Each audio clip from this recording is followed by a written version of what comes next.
Olá, professores, tudo bem? Meu nome é Gabriela, trabalho no estúdio do concurseiro e professor concurseiro.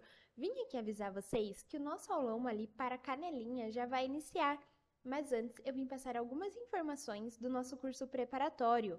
O nosso curso ele vai ter uma abordagem ali de até 100% do edital, de acordo com o seu cargo. Nós fornecemos material em PDF, certificado que vale como horas complementares, temos aulas ao vivo que ficam gravadas. Além disso, você vai receber todos os conteúdos referentes ao seu edital e também vai ter todo o apoio e suporte da equipe pedagógica até um dia antes da data da prova. Então, até um dia antes, você consegue estar tirando todas as suas dúvidas com o pessoal da equipe pedagógica e também com os professores durante a aula ao vivo. O nosso curso ele é 100% ali de acordo com o seu edital. Nós fornecemos, os materiais para que vocês consigam estar estudando, então vocês não vão precisar procurar em outros meios ali os conteúdos.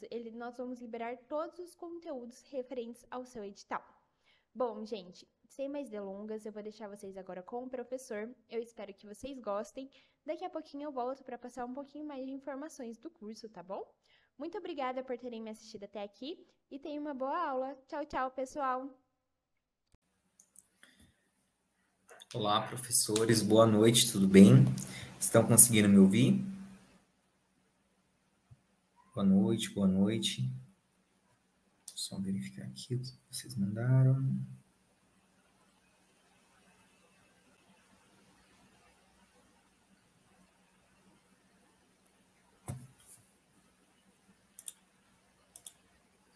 Deixa eu testar o som.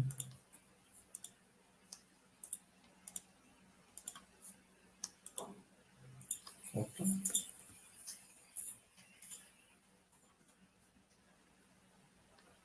Perfeito. Pessoal, vamos lá então? Professores, para vocês conseguirem ver bem o slide, vocês precisam clicar no meio da tela. Vai aparecer 3 pontinhos, uma ferramenta de configuração no canto superior direito. Então, vocês vão clicar no meio da tela, vai aparecer 3 pontinhos, uma ferramenta de configuração no canto superior direito. Vocês vão clicar ali, vai aparecer várias opções, que é um menu. Você vai em qualidade avançada, 720p, que a imagem ficará perfeita, vocês vão conseguir ver os slides. Tudo bem?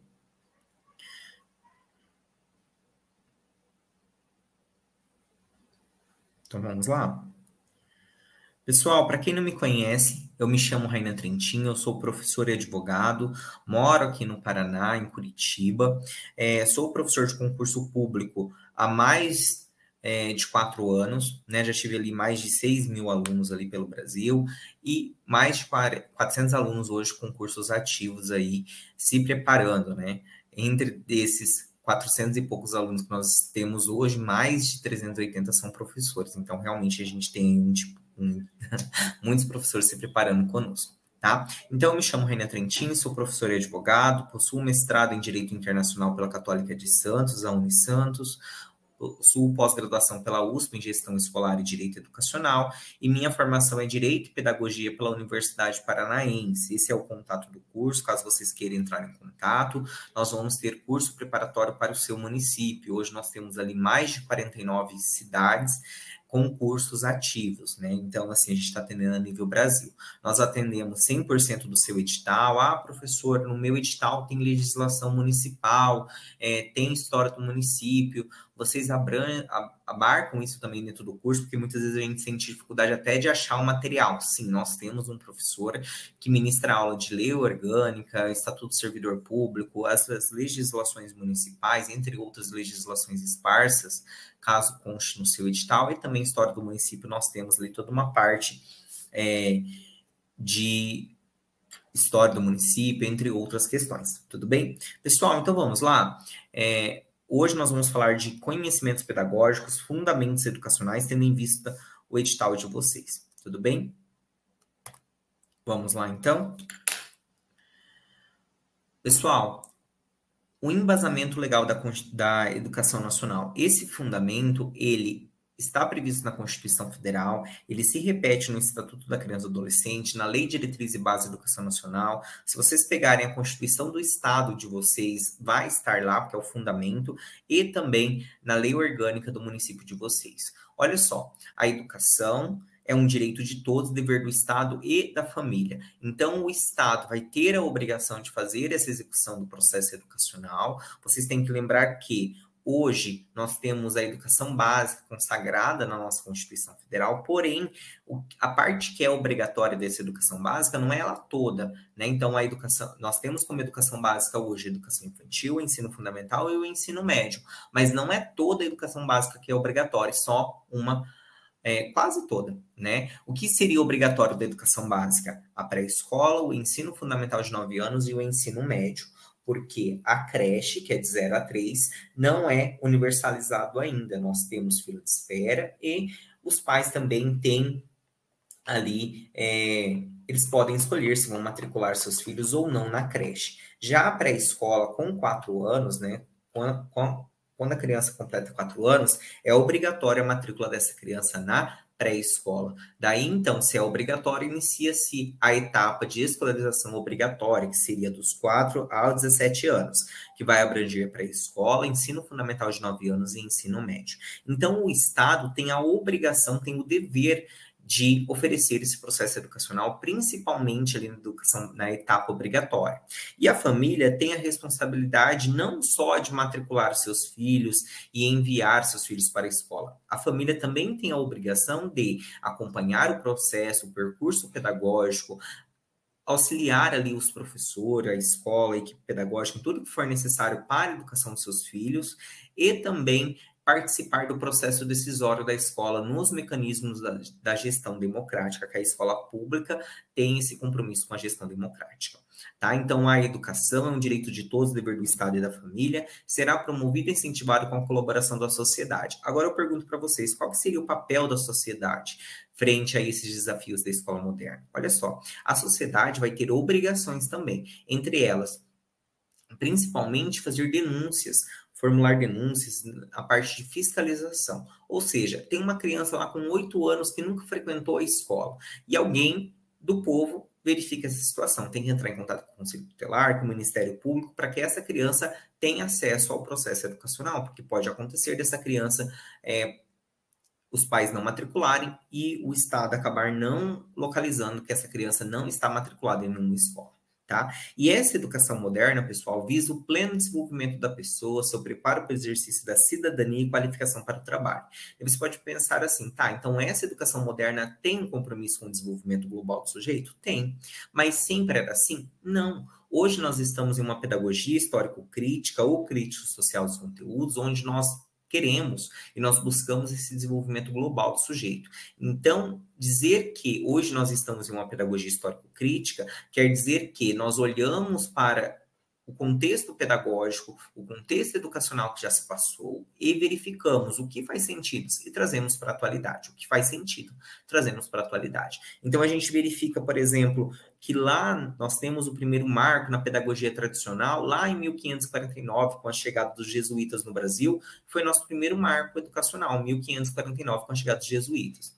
Lá no primeiro marco, nós verificamos que o processo educacional não era uma educação somente subjetiva, era uma educação assistencial, ou seja, de forma de assistência, o Estado não se responsabilizava. Hoje não, hoje nós já vemos que a educação é um direito de todos e dever do Estado, ou seja, o Estado hoje é responsável por esse processo educacional. E hoje nós temos um compromisso com esse desenvolvimento global do sujeito, e antigamente não era assim. Se nós olharmos, por exemplo, essa pedagogia tradicional, a preocupação era, vamos dar o conhecimento básico ali da leitura. Era essa a preocupação lá na pedagogia tradicional. Claro que nós tínhamos uma vertente de autoritarismo, claro que nós tínhamos uma vertente ali que o aluno não era o centro do processo pedagógico igual hoje. Mas se nós olharmos 1930, 1920, com o movimento da escola nova, o movimento da escola novista, ou escola não diretiva, como as provas podem chamar, 1920, 1930, a preocupação era, vamos ter uma escola democrática, porque até então não era. Vamos preocupar com a vertente de cidadania. Vamos combater o analfabetismo, porque na época de 1920, 1930, o analfabetismo batia na casa de 80%. Então, imagina, gente, o nosso processo educacional, enquanto educação, está gatinhando. Em 1920, nós tínhamos 80% da população analfabeta. Então, olhem só. Então, realmente, era muito grande a taxa de analfabetismo. Então, em 1920 e 1930, a preocupação era com a vertente de cidadania. Quando entra na época da ditadura, nós deixamos essa parte de cidadania de lado e vamos somente para o mercado de trabalho. Então, quando nós entramos numa época de ditadura militar, nós temos até conceituado, né, como pedagogia tecnicista, porque era uma educação voltada para o ensino técnico, formar mão de obra, né? Então, assim, nós queríamos formar mão de obra para o mercado de trabalho lá na ditadura militar. Daí surge a figura de Paulo Freire com a pedagogia. Qual pedagogia de Paulo Freire, vocês lembram? Pedagogia libertadora, que ele veio falando da pedagogia para libertar as mentes, né? Ele falava da pedagogia da autonomia, que a escola tinha que trazer um processo educacional como um todo, um processo educacional que trouxesse reflexões para esse sujeito. Mas se nós olharmos a pedagogia libertadora também de Paulo Freire, que pegou nessa pedagogia libertadora, hoje aparece nas provas também, que é a pedagogia de Paulo Freire, tinha uma preocupação em trazer esses aspectos sociais, trazer esses aspectos de democracia, de reflexão, que nós vivemos em uma sociedade capitalista, e muitas vezes a sociedade capitalista pode ter uma parte opressora, né? Era isso que Paulo Freire traria.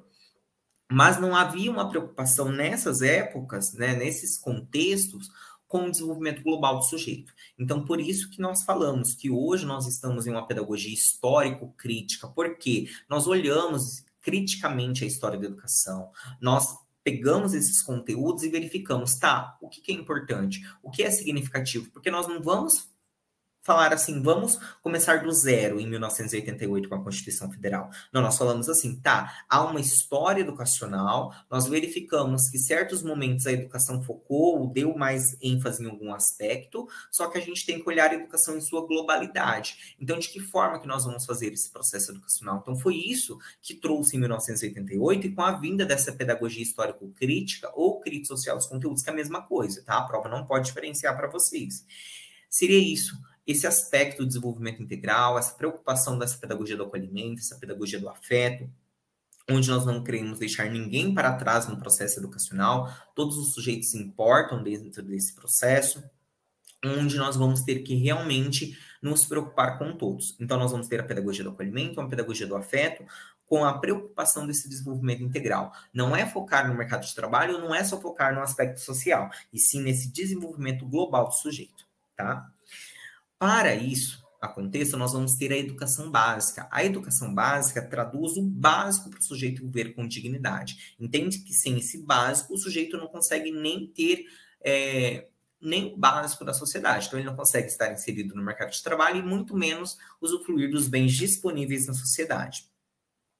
Como primeira etapa dessa educação básica, nós vamos ter educação infantil. Qual que é a finalidade dessa educação infantil? Primeiramente, a educação infantil, então, ela é considerada a primeira etapa dessa educação básica e tem como finalidade o desenvolvimento integral da criança de até 5 anos de idade, em seu aspecto físico, psicológico, intelectual e social, que vai vir complementando também a ação da família e da comunidade. Então, a educação infantil tem como aspecto esse desenvolvimento global do sujeito.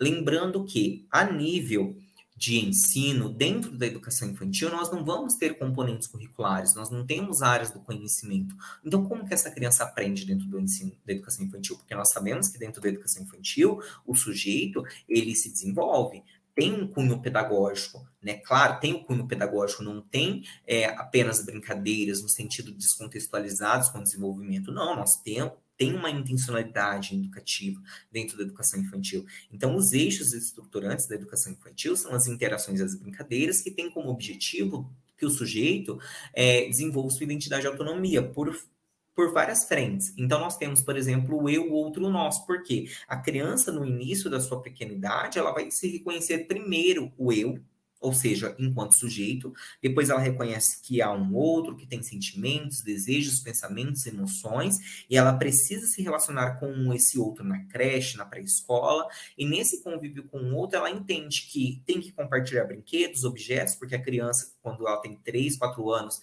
aflora o egocentrismo dela, isso quem diz é Piaget. Então, a criança ela é egocêntrica, ela acha que o mundo gira em torno dela, então ela se entende como sujeito e acha que todo mundo gira em torno dela. Então, ela entende o outro. Olha lá o campo de experiência. O eu, depois ela entende que há um outro que tem emoções, sentimentos, pensamentos, que vai ter que compartilhar brinquedos, que nós vamos ter que refletir sobre essas relações, e daí ela conhece, então, o eu, o outro e o nós, ou seja, estamos em um contato social onde nós vamos precisar refletir sobre esse desenvolvimento. Então, nós vamos ter os campos de experiências alinhados à experimentação desse sujeito, onde ele vai ter corpos, gestos e movimentos, por exemplo, então a criança vai ser estimulada ali na vertente do desenvolvimento, na vertente de realmente correr, pular com o pé só, pular com os dois, reconhecer também seus limites corporais. Esse é um dos objetivos também da educação infantil, tá? Então, quando a criança ela chega, né, ela deixa a educação infantil, ela sai desses campos de experiência, que são campos de experimentações, e entra nos componentes curriculares, nas áreas do conhecimento do ensino fundamental. Hoje nós sabemos, e está muito claro, tá, para fins de prova também, claro, perguntam muito isso, onde que acontece o processo de alfabetização? Gente, a alfabetização só acontece no ensino fundamental, tá? Tomem cuidado com isso. A alfabetização só acontece no ensino fundamental. Tomem cuidado com isso, tá? Então, a alfabetização acontece nos 2 primeiros anos do ensino fundamental. Quem que diz isso? A Base Nacional Comum Curricular, tá? A Base Nacional Comum Curricular diz que o processo de alfabetização vai acontecer nos 2 primeiros anos do ensino fundamental. Então, nos 2 primeiros anos, a criança ela é alfabetizada. No 3º ano do ensino fundamental, nós começamos ali a produção de pequenos textos, né? Interpretações de pequenos textos, construções de pequenos textos, identificação de figuras, na vertente de reconhecimento também de charges e por aí vai, na produção de pequenos textos. Tá? Então, quais são os objetivos do ensino fundamental? Logo de cara, nós já temos que saber, então, que todo o ensino fundamental é obrigatório. O ensino fundamental tem duração de 9 anos. Ele é gratuito na escola pública e inicia-se aos 6 anos de idade. E nós queremos que esse sujeito que está dentro do ensino fundamental, ele conclua com quantos anos, gente? Aos 14 anos. Isso quem diz? As diretrizes curriculares nacionais. Então, nós queremos que o sujeito entre aos 6 anos no ensino fundamental e consiga concluir sem distorções de idade, série e ano. E o que seria isso? Que o sujeito não reprove, não haja evasão, que não haja ali algum motivo que impeça esse sujeito de concluir o ensino fundamental na idade própria. Tá? Então, ele ingressaria o ensino fundamental aos 6 anos e deixaria esse ensino fundamental aos 14 anos. E qual seria o motivo, por exemplo, de distorções de idade, série e ano que as diretrizes curriculares falam para nós? Uma questão de deficiência limitadora. Esse conceito quem traz são as diretrizes, né? Não sou eu. Eles falam muito claro que uma deficiência limitadora pode ocasionar, sim, uma distorção de idade, série e ano, porque muitas vezes essa criança que possui deficiência, que tem deficiência, vai ali, muitas vezes, precisar de um tempo maior para conseguir aprender determinado conteúdo, por exemplo. Ou a criança que tem transtorno, dificuldade de aprendizagem, por aí vai. A criança que está com... O adolescente, né, que está cumprindo, por exemplo, medida socioeducativa, ato de internação numa fundação casa e por aí vai. Isso vai atrasar o percurso escolar desse sujeito também, mas nós queremos que o sujeito, em tese, ingresse à pré-escola aos 4 anos, aos 6 anos ela vai para o ensino fundamental, ela conclua o ensino fundamental aos 14 e aos 15 ela já ingresse ao ensino médio e conclua com 17, onde o ensino médio vai ter duração mínima de 3 anos. Então, ela entra com 15, 16, 17 anos, ela acaba a educação básica obrigatória. São vários os fatores que esse sujeito pode não concluir nessa idade ali esperada, pode acontecer, mas nós vamos fazer de tudo para que esse sujeito consiga concluir, tá? Mas, em tese, a legislação que traz o pleno, efetivo desenvolvimento, a plena capacidade de aprendizagem. Isso quer dizer que esse sujeito não é passar por passar, né? Nós temos que ter um cuidado para ver se esse sujeito está efetivamente aprendendo aquilo, né? Isso eu até abro aqui um parênteses, que agora eu lembrei e eu acho muito interessante para a nossa prova, é que as diretrizes curriculares falam das pessoas que possuem deficiência limitadora, que são as pessoas com deficiência, eles falam que essas pessoas têm que ter plena participação. O que seria isso, essa plena participação? É que não é chegar lá dentro de uma sala de aula e dar um desenho para a criança pintar enquanto você está ensinando as outras pessoas. Não, elas têm que participar ativamente. E é essa fala que eles falam, né? Tem que participar ativamente do processo pedagógico, estava tentando lembrar. É isso que fala. Então, pessoal, nós temos que tomar muito cuidado, tá? Então, o ensino fundamental, ele tem duração de 9 anos, ele vai ser gratuito na escola pública, ele inicia-se aos 6 anos da idade, e nós queremos que esse sujeito conclua com 14 anos. Ah, e se o sujeito não concluir com 14 anos? Com 15 anos, ele poderia fazer a EJA do ensino fundamental. Tá, outra informação para vocês. Porque, como eu mencionei, dentro da educação básica, a educação básica vai de 4 a 17 anos, que abarca a pré-escola, ensino fundamental de 9 anos e o ensino médio. O sujeito concluiria o ensino fundamental na idade regular com 14 anos e concluiria o ensino médio com 17. Mas pode ser que esse sujeito não conclua na idade própria. E esse sujeito que não conclui na idade própria tem direito ao quê, pessoal? Olha só, pergunta de prova. Esse sujeito que não conclui na idade própria vai ter direito à EJA, a educação de jovens e adultos. A EJA do ensino fundamental, o sujeito pode fazer aos 15 anos. Sim, um ano após a idade regular, que ele concluiria com 14, se está com 15 anos e não concluiu o ensino fundamental ainda, em tese ele poderia fazer a EJA do ensino fundamental. O ensino médio conclui com 17 anos. Se o sujeito completou 18 e ainda não concluiu o ensino médio, ele pode fazer a EJA do ensino médio, tá? Tomem cuidado, gente, não existe EJA do ensino da educação infantil, não existe EJA da pré-escola. Por quê? Porque na pré-escola não há reprova, não há retenção. Nós só acompanhamos o critério biológico, nós verificamos o grau de desenvolvimento biológico daquele sujeito e tudo nós vamos registrando nas fichas, nos pareceres e nos portfólios. Então, se o sujeito já passou dessa idade, como que nós vamos avaliar? Nós vamos colocar a EJA da pré-escola? Não faria um mínimo sentido, então tome cuidado. A EJA só existe do ensino fundamental e médio. Daí você pode estar falando, nossa, professor, mas isso é muito fácil, isso eu já sei. Sim, mas às vezes na hora da prova, o que a prova coloca para nós? Pode colocar assim, pessoal, olha só. Deixa eu pensar aqui. Um exemplo que eu vi na prova esses dias, 2023. Caiu falando que a EJA, enquanto modalidade, até então estava certa, a EJA enquanto modalidade, porque a EJA realmente é uma modalidade, daí falava assim, que a EJA acontece dentro de toda a educação básica obrigatória. EPA, educação básica obrigatória, abarca também pré-escola. Não existe EJA de pré-escola afirmativa errada. Olha só. Então, vocês têm que tomar cuidado com essas perguntas em prova, porque parece que a gente sabe, chega lá na hora da prova, eles colocam alguma coisa para derrubar vocês. Tá? Então, a EJA é uma modalidade, porém não existe, a EJA não abarca toda a educação básica obrigatória, abarca somente o ensino fundamental de 9 anos e o ensino médio, combinado? Então, esse ensino fundamental, ele é obrigatório, ele tem duração de 9 anos, quando o sujeito adentra esse ensino fundamental, nós abandonamos os campos de experiência e dentro do ensino fundamental nós vamos ensinar por meio de áreas do conhecimento, nós vamos ensinar por intermédio de componentes curriculares que abarcam essas áreas do conhecimento. E esse ensino fundamental ele é gratuito na escola pública, ele inicia-se aos 6 anos de idade e tem por formação, por objeto, a formação básica do cidadão, que é esse desenvolvimento integral. Primeiro, nós queremos que o sujeito, dentro do ensino fundamental de 9 anos, tenha o desenvolvimento da capacidade de aprender esse conhecimento sistematizado e tendo como meios básicos o pleno domínio da leitura, que esse sujeito consiga ler tudo, tem um pleno domínio da leitura, da escrita e do cálculo, que ele consiga compreender também o ambiente natural e social em que vive, tá? Do sistema político, da tecnologia, das artes e dos valores que se fundamenta a sociedade, que esse sujeito tenha o desenvolvimento da capacidade de aprendizagem, pleno desenvolvimento da capacidade de aprendizagem, tendo em vista a aquisição de conhecimentos e habilidades e a formação de atitudes e valores. Nós queremos, claro, então, que esse sujeito conheça a vertente social, do sistema político, do legislativo, executivo e judiciário, que ele consiga compreender como se faz a sociedade, a vertente até de uma vertente empática, de como viver em harmonia, os laços de solidariedade humana, o fortalecimento dos vínculos da família, questões de empatia, dos laços de solidariedade humana e da tolerância recíproca em que se assenta a vida social. Então, todos esses são objetivos que nós queremos enquanto sociedade e enquanto ensino fundamental de 9 anos. Tá? Então, nós queremos esses desenvolvimentos.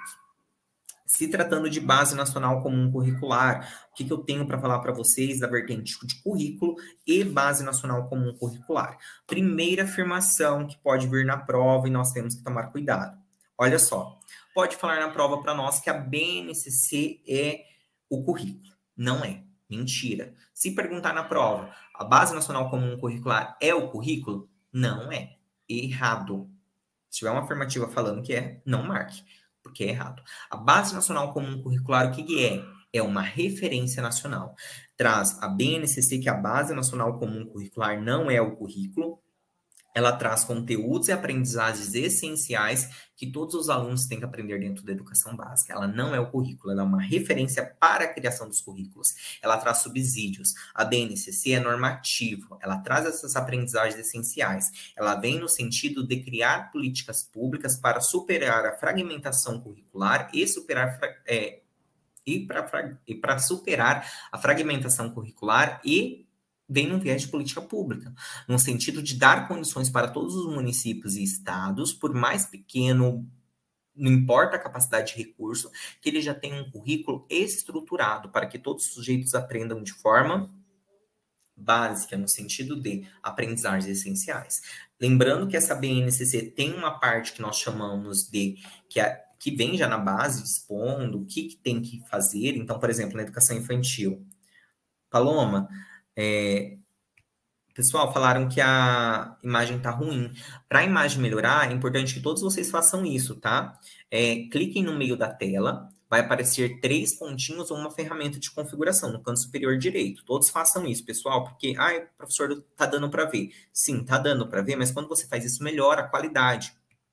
Então, você vai clicar no meio da tela, vai aparecer 3 pontinhos ou uma ferramenta de configuração. Você vai clicar ali, daí vai aparecer várias opções. Você vai em qualidade, avançada, 720p, que a imagem ficará perfeita. Acabei de fazer no meu e realmente a resolução melhora muito. Tudo bem? Clica no meio da tela, 3 pontinhos ou uma ferramenta de configuração. Você vai clicar, vai aparecer várias opções. Você vai em qualidade, avançada, 720p. Tudo bem?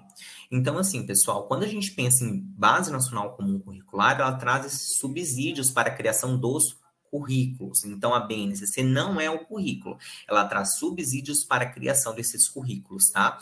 Quando se trata de educação infantil, nós sabemos, então, que não há essas áreas do conhecimento. O que nós vamos ter na educação infantil são campos de experiência, que são campos de experimentação. Então, em tese, esse sujeito vai passar por várias experiências por meio dos eixos estruturantes, que são as interações e as brincadeiras, onde ela vai construindo sua identidade e autonomia, tá?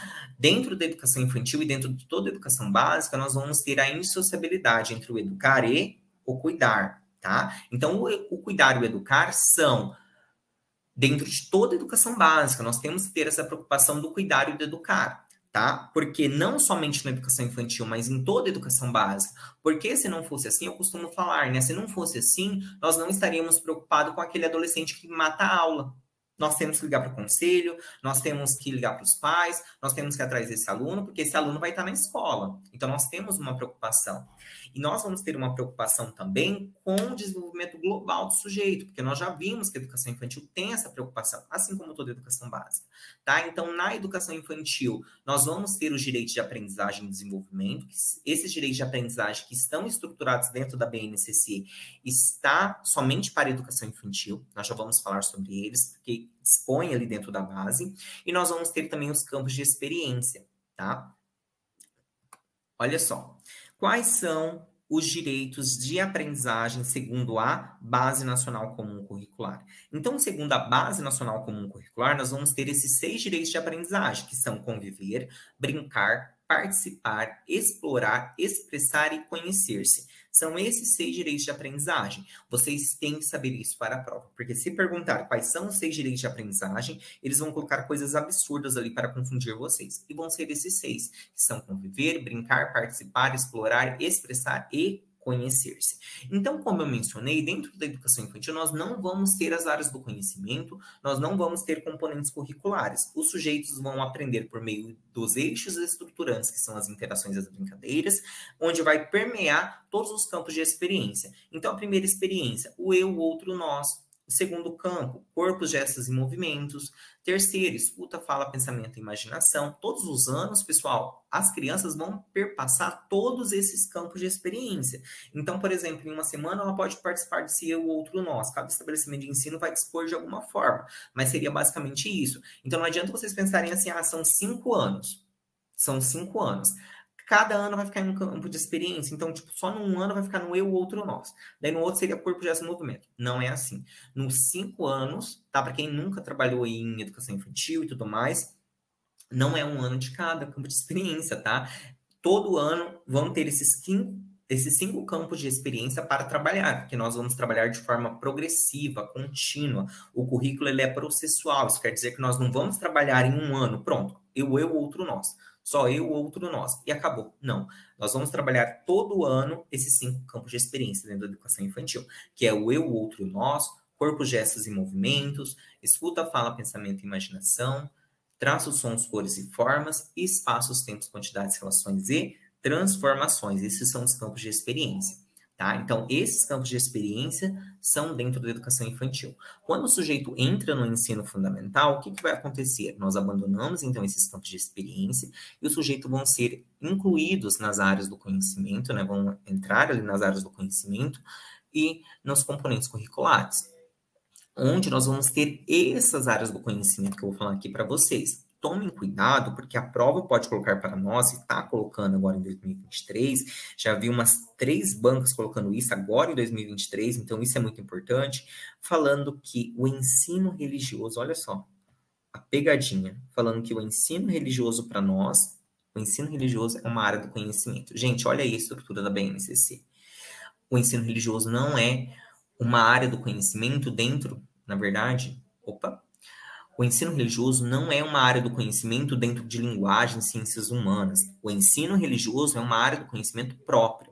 Então, nós vamos ter a área do conhecimento ensino religioso, do componente curricular de ensino religioso. O ensino religioso não está dentro da área de linguagens e muito menos dentro da área de ciências humanas. E muita gente está confundindo, falando que o ensino religioso está dentro de humanas, e não está, porque a BNCC traz essa estrutura, tá? Então, a estrutura do currículo do ensino fundamental traz essas áreas do conhecimento, que vamos ter, por exemplo, a primeira área do conhecimento, linguagens e suas tecnologias. Então, lá na área de linguagens, nós vamos ter o quê? Os componentes curriculares. Então, nós vamos trabalhar a língua portuguesa, né, já sabendo que a língua portuguesa, nos 2 primeiros anos, nós vamos ter como foco a alfabetização. No 3º ano, nós vamos ter ali a produção de pequenos textos. Nós vamos ter também a arte. A arte vai se dividir, a arte, né, não é mais artes, é arte. A arte se divide entre artes visuais, teatro, música e artes, tá? Então, a arte, ela se divide nesses 4 eixos de ensino, que é estruturante da arte, né? Tá? São esses 4. Nós vamos ter também a educação física. Sim, a educação física está dentro da área de conhecimento de linguagens, e a língua inglesa. Tomem cuidado com a língua inglesa, porque o que vocês têm que saber? A língua inglesa está dentro da estrutura do currículo do ensino fundamental, porém, entretudo, todavia, ela só é obrigatória no ensino fundamental das séries finais. Então, os 5 primeiros anos do ensino fundamental não é obrigatório ter a língua estrangeira, apenas a partir do 6º ano do ensino fundamental. Tomem cuidado com isso. Ciências humanas. Então, como eu mencionei, na área de ciências humanas, ali para o ensino fundamental, nós vamos ter história e geografia, onde o ensino religioso não faz parte da área de ciências humanas. Tomem cuidado. Já para matemática, pessoal, já eu estou terminando o aulão, tá? Já estou quase terminando, estou no último slide, na verdade, tá bom? Olha só, a área de matemática e suas tecnologias, nós vamos ter a matemática. E na área de ciências da natureza, nós vamos ter a ciências. Já no ensino religioso, nós temos que tomar cuidado. Olhem só, na área de ensino religioso, nós vamos ter o componente curricular, então, só de ensino religioso. E uma coisa nós vamos ter que tomar cuidado, tá? Olha só o que nós vamos ter que tomar cuidado. O ensino religioso é um componente curricular obrigatório. Isso. O ensino religioso é um componente curricular obrigatório, só que a matrícula dele é facultativa, tá? Então, tomem cuidado, porque daí podem perguntar na prova se o ensino religioso é um componente facultativo. Não. O ensino religioso é um componente curricular obrigatório, ou seja, tem que ter a oferta. Agora, se o aluno vai cursar, daí já é outro 500, porque ele é facultativo, ele vai se matricular se caso ele quiser. Tudo bem? Pessoal, então seria isso, né? O nosso aulão. Gostaria de saber se ficou alguma dúvida. Pessoal, esse é um aulão inaugural. É uma aula de fundamentos, na verdade, né?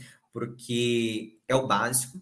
Realmente, claro que são muitos assuntos, né, que são básicos para vocês saberem no concurso, mas eu trouxe aqui tendo em vista o edital de vocês, tá? A gente tem muitas turmas em lançamento para essa semana, tá? E fica aí o convite para estar realizando o curso conosco. Nosso curso é composto por aulas ao vivo que ficam gravadas. Nós também disponibilizamos muito material na modalidade gravada para vocês poderem assistir e ir complementando os estudos. Nós temos muitas questões simuladas que é feito dentro do curso, nós não vendemos de forma separada o simulado para vocês, tá? Peço que vocês entrem em contato no WhatsApp do curso para que eles te passem toda a proposta do que vai abranger, tá? Nós temos cursos que abrangemos 100% do edital para os cargos com formação em pedagogia. Professor, minha formação é pedagogia, abrangemos 100%. Eu sou professor de matemática, não tem curso para mim? Nós temos, só que a abrangência daí é parcial. Vocês precisam entrar em contato no WhatsApp com a nossa secretaria, que eles te passam a proposta do curso e o valor, a duração, tá? Já te falo que a duração do seu curso vai até a data da sua prova, então a prova é no domingo, até sexta-feira à noite você tem um acompanhamento ali às aulas. Você tem acesso aos materiais até uma semana após a prova. Tudo que acontece na aula ao vivo, por exemplo, essa é uma aula ao vivo, fica gravado, vocês podem rever quantas vezes for necessário. Nós conseguimos atender até aquele aluno que tem só 1, 2 horas por dia, né? A maioria dos nossos alunos são mulheres, trabalha o dia todo, tem casa, marido, filho, então não dispõe de muito tempo para estudos. Então, esses alunos, eles conseguem estudar por aulas resumos.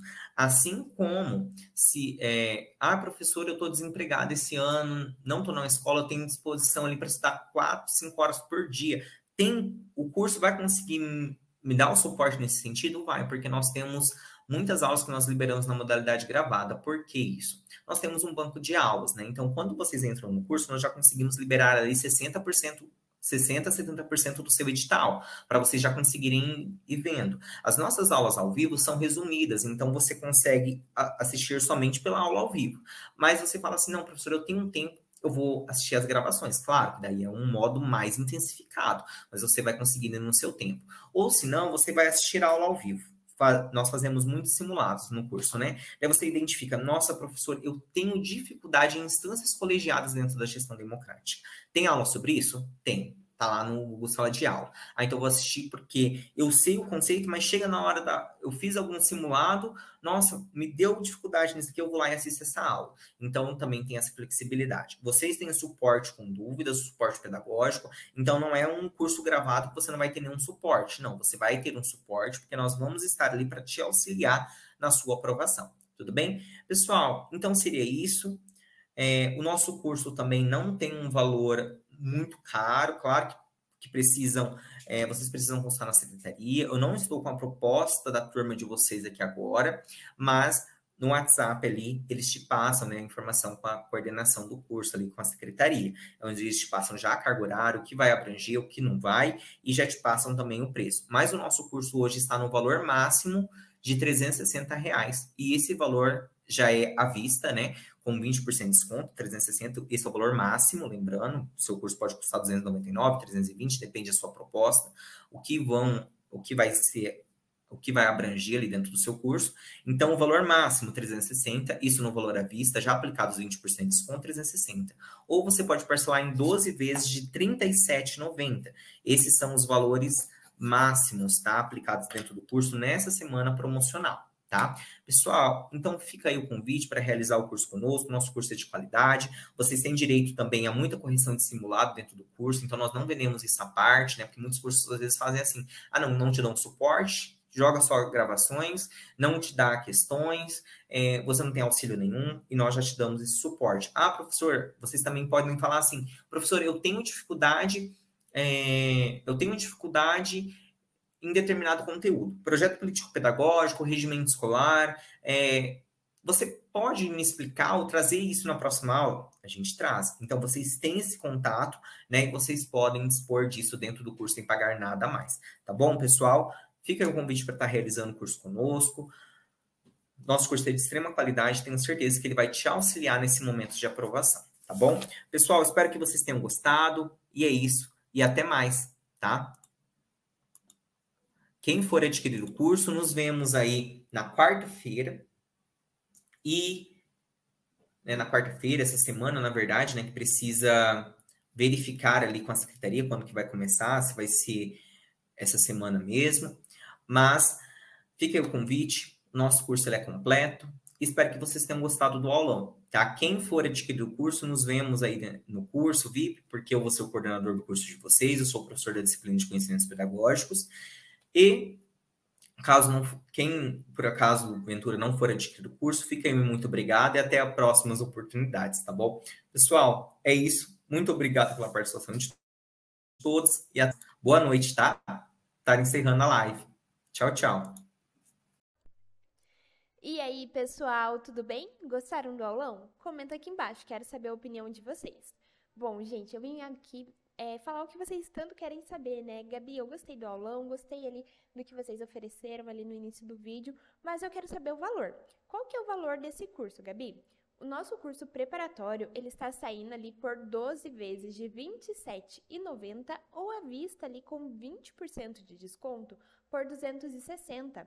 Isso mesmo, você vai estar recebendo todos aqueles conteúdos como língua portuguesa, matemática, legislação, caso caia ali para o seu cargo, legislação educacional para os professores e também ali a parte de conhecimentos específicos, dependendo do cargo, e também conhecimentos do município, né? O nosso curso preparatório, ele está nesse valor imperdível, ele pode ser parcelado, você consegue, né, estar estudando ali para o concurso com um curso que realmente vai te ajudar.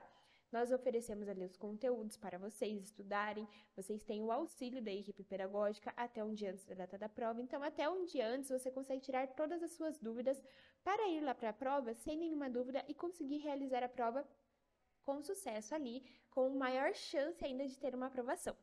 O nosso curso ele fica disponível para vocês até 2 semanas após da data da prova. Então, até 2 semanas após a data da prova, você consegue estar realizando ali todos os conteúdos, vendo, né, e tendo acesso a esses conteúdos, salvando os materiais também.